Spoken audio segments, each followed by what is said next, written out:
Hi again, this is Bill with AMI Environmental Testing, specializing in mold inspections and mold testing throughout Southern California from San Diego to Los Angeles. I want to address a question that comes up often and is a major concern for most people that call here, and it's a question about toxic mold. Toxic mold is almost a misnomer.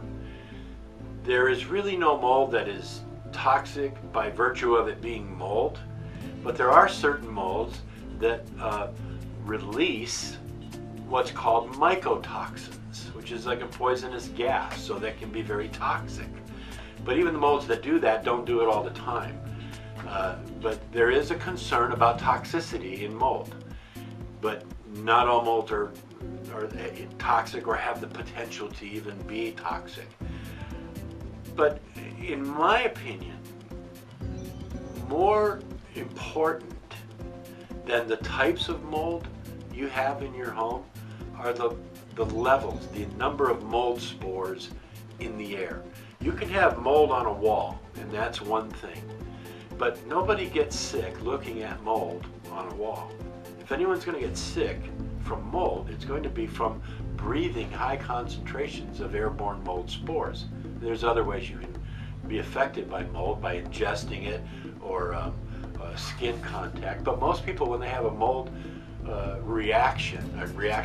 physical reaction to mold, they're reacting to the number of mold spores that they're exposed to in their respiratory system. To give you an analogy, let's use a bottle of bleach.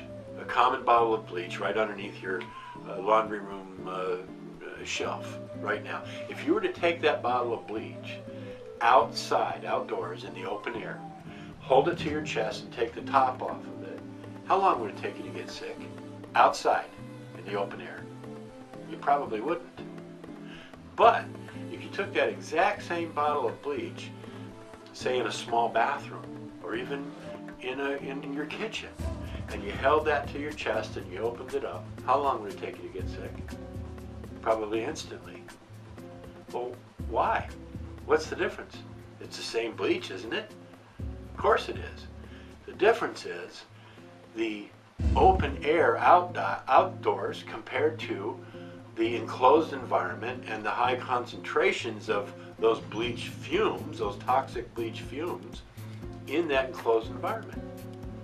So you can take that same principle and apply it to outdoor contaminants coming in, such as mold, such as dust, such as pollen.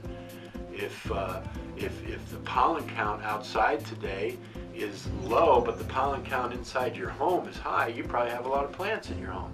Well, the same principle with mold. If the mold spore count in the air outside today is relatively low, but you've got mold growing inside your home or inside your office, the spore count, the elevated spore count in that environment is going to be higher than outside, which is how we tell if you've got mold growing indoors. But again, my point here is that you can take the exact same molds that are outside today, not bothering anyone in the open air, like the bleach, and bring those exact same molds indoors and multiply them 10, 20, 30, 40 times, 50 times, and now you have a toxic environment. Forget about what kind of mold it is, it doesn't matter. Too much mold spores in an enclosed environment has the potential to make people sick, whether they're toxic molds or not. So, if you have any questions about molds or the type of mold that you may have in your house, getting your house tested or having an inspection done, please give us a call. It's a free call. It's 1-800-369-7598. Again, 369-7598. And my name is Bill. I'm the lead inspector here at AMI Environmental Testing. We do mold inspections, mold testing from San Diego to Los Angeles, from the ocean to Palm Desert. And I look forward to talking to you. Until we see you next time. Bye.